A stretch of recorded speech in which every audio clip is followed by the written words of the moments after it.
भीमराया वाणी सांगा पुढारी होईल का? माझ्या भीमराया वाणी सांगा पुढारी होईल का?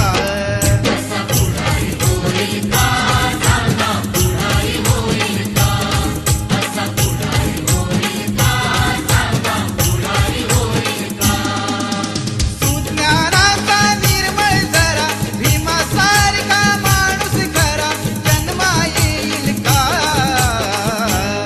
माझ्या भीमराया वाणी सांगा पुढारी होईल